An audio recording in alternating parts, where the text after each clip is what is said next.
Okay. Hello students, स्वागत है आप सभी का आशीष सिंह लेक्चर्स के इस लेटेस्ट लाइव स्ट्रीम में। दोस्तों, इस लाइव स्ट्रीम में हम लोग जो है डिस्कस करने वाले हैं कि चाल और वेग क्या है और चाल और वेग किस तरह से इंपॉर्टेंट है।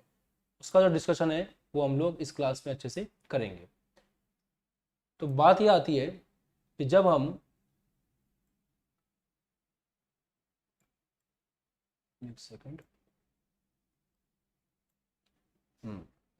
ओके, ठीक है। तो हम लोग जब दूरी और विस्थापन को डिस्कस कर रहे थे तो उस समय हमने काफी डिटेल में ये पढ़ा था कि दूरी क्या है, विस्थापन क्या है, उनका क्या इंपॉर्टेंस है। और लास्ट क्लास में बहुत अच्छे से हम लोगों ने जो है ये चीज डिस्कस कर ली थी कि दूरी और विस्थापन के क्या क्या मेन इंपॉर्टेंट पॉइंट हैं जो आपको हमेशा जो है याद रखना चाहिए। अब आज हम लोग जो डिस्कस करेंगे वो इंटरेस्टिंग भी है, इंपॉर्टेंट भी है, एग्जाम में भी काम आएगा और पिछले टॉपिक से कनेक्टेड भी है। इसीलिए आप लोग, ये मैं चाह रहा हूं कि बस सीक्वेंस में चलते रहें। पढ़ाई जब भी कर रहे हो तो एक के बाद एक के बाद एक के बाद एक वीडियोस को लाइन से देखते रहो ताकि आपको जल्दी और बेहतर समझ में आए। चलिए शुरुआत करते हैं। Very good morning to all of you. सभी को नमस्कार, राम राम, सत श्री अकाल, अस्सलाम वालेकुम। Whichever you feel connected with, let's get started. बहुत अच्छे से सीखना, अच्छा लगेगा आप ढंग से पढ़ोगे तो। चाल तथा वेग, हम लोग 11वीं फिजिक्स के मोमेंटम बैच को पढ़ा रहे हैं जहां पे हम लोग डिस्कस कर रहे हैं एक विमीय गति को। चैप्टर नंबर 3 हमारा चल रहा है, उसके अंदर हम चाल और वेग वाले टॉपिक को आज पढ़ने वाले हैं। देखिए, टॉपिक शुरू करने से पहले कुछ बातें कर लेते हैं। बातें यह है कि जब भी आप चाल और वेग को पढ़ने की कोशिश करो तो उसके लिए आपका दूरी और विस्थापन ठीक से पढ़ा होना बेहद आवश्यक है। तो मैं वापस से कल की तरह दूरी और विस्थापन पूरा वापस नहीं पढ़ाऊंगा। मैं आज सिर्फ आपको इतना बता रहा हूं स्टार्टिंग में कि जब हम दूरी और विस्थापन के साथ समय को जोड़ देते हैं तो हमारे पास चाल और वेग प्राप्त होता है। कम ऑन, फिर से, जब हम दूरी और विस्थापन के साथ समय को जोड़ते हैं तो हमारे पास चाल और वेग प्राप्त होता है। यह मोटी मोटी बात है। कैसे कर पाएंगे? देखो,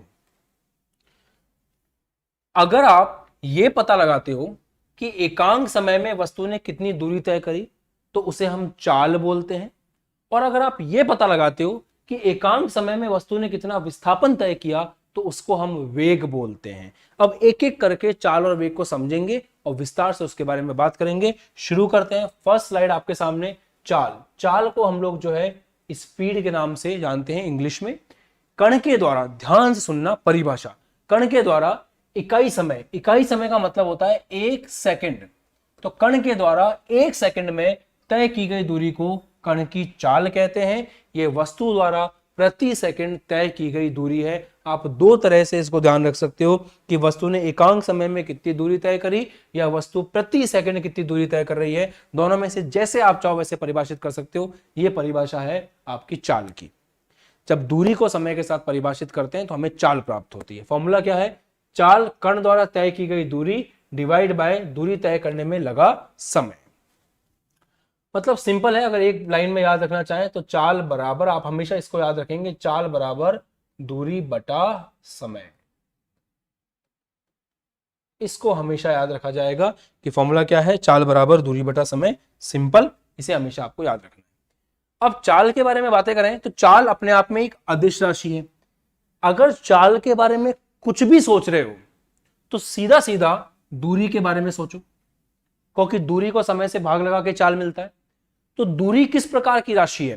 पिछले लेक्चर्स में आपने बहुत अच्छे से अध्ययन किया है कि दूरी जो है वो एक अदिश राशि है। तो उस हिसाब से चाल भी क्या होगी? एक अदिश राशि होगी। वस्तु की गति की दिशा को व्यक्त नहीं करती है। जब अदिश राशि है तो अदिश राशि का तो मतलब ही ये होता है कि उसको दिशा से कोई मतलब नहीं है, दिशा को व्यक्त नहीं करती है। तीसरा पॉइंट, इसका मान शून्य और धनात्मक हो सकता है किंतु कभी भी ऋणात्मक नहीं हो सकता। अब इसका क्या मतलब है? सुनो, अगर वस्तु चल ही नहीं रही है, जब वस्तु चलती नहीं है ना तो उसको बोलते हैं विरामावस्था। तो अगर वस्तु विरामावस्था में है या फिर एट रेस्ट है, आपकी वस्तु चल ही नहीं रही है, गति ही नहीं कर रही है, रुकी हुई है, तो उसका वेग या चाल कितना होगा? 0 होगा।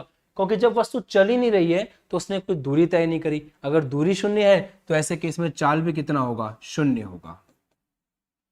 परंतु अगर आपकी वस्तु चलती है तो वस्तु के चलने पर आपको पता है, आपने लास्ट लेक्चर में बहुत डीप में स्टडी किया है कि अगर कोई वस्तु चल रही है, गति में है, तो उसके लिए दूरी कभी भी नेगेटिव नहीं होती, माइनस में नहीं होती, हमेशा प्लस होती है। तो अगर दूरी सदैव प्लस है तो चाल भी सदैव प्लस ही होगी, क्योंकि चाल का फॉर्मूला है दूरी बटा समय। ये बात समझ में आती है? तो ये पॉइंट क्लियर हुआ कि इसका मान शून्य और धनात्मक हो सकता है।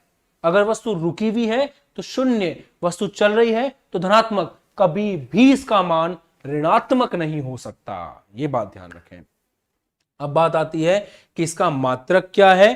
तो इसके मात्रक की बात करें तो ध्यान सुनिएगा। देखो, चाल का मात्रक अगर सीजीएस सिस्टम में बात करें तो चाल होता है दूरी बटा समय। दूरी का मात्रक सीजीएस में क्या होता है? सेंटीमीटर। तो सेंटीमीटर डिवाइड बाय समय का मात्रक क्या होता है? सेकंड। तो सेंटीमीटर बटा सेकंड जो है वो मात्रक होगा अगर आप देख रहे हो सीजीएस में।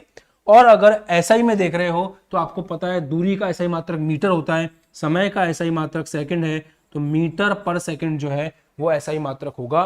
तो सेंटीमीटर प्रति सेकंड ये तो मात्रक हो गया सीजीएस में, और मीटर प्रति सेकंड ये मात्रक हो गया आपके एसआई सिस्टम में।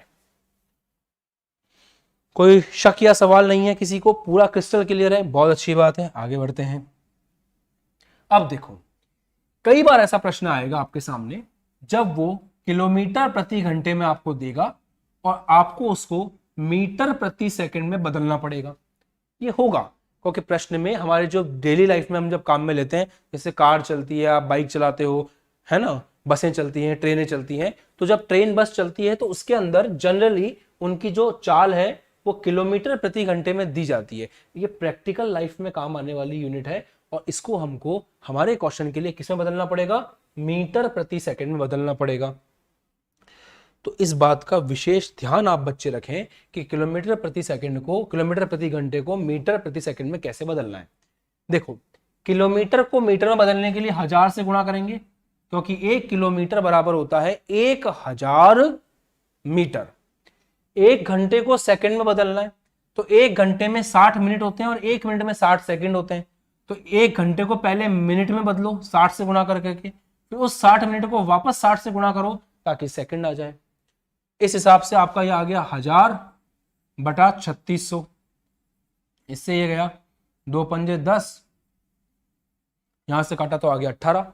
इसका मतलब क्या निकल करके आया? राशि निकल कर आई 5 बटा 18। इसका मतलब यहां से ये सीखने को मिला कि अगर आप किलोमीटर प्रति घंटा को, यदि आप किलोमीटर प्रति घंटा को बदलते हो मीटर प्रति सेकंड में, तो ऐसा करने के लिए आपको 5 बटा 18 से उसको गुणा करना पड़ेगा। अगर आप किलोमीटर प्रति घंटे को मीटर प्रति सेकंड बदलना चाहते हो तो 5 बटा 18 से गुणा करना है, दैट्स इट, हो जाएगा, कोई दिक्कत नहीं है। क्लियर? न्यूमेरिकल्स में काम आएगा, इसलिए इसको हमेशा याद रखें। इसके विमाओं की बात करते हैं। विमा कैसे निकालेंगे? चाल बराबर है दूरी बटा समय। बहुत सिंपल है, देखो इसकी विमा कैसे निकाल सकते हैं? चाल बराबर दूरी बटा समय।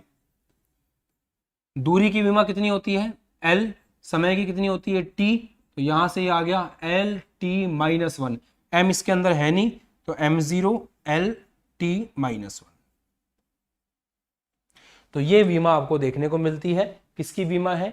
ये विमा है आपकी चाल की। ठीक है, आगे बढ़े। चाल के प्रकार। अब चाल के प्रकारों को हम लोग डिस्कस करने जा रहे हैं। 4 प्रकार हैं: नियत चाल, परिवर्ती चाल, औसत चाल, तात्क्षणिक चाल। नियत चाल के बारे में बात करते हैं। नियत चाल को हम लोग बोलते हैं एक समान चाल। इसका एक्चुअल में जो दूसरा नाम है वो नाम क्या है? एक समान चाल। तो नियत चाल को एक समान चाल के नाम से भी जाना जाता है। इसको इंग्लिश में बोलते हैं कांस्टेंट स्पीड, या फिर इसको यूनिफॉर्म स्पीड के नाम से भी जाना जाता है। यूनिफॉर्म स्पीड के नाम से भी जाना जाता है।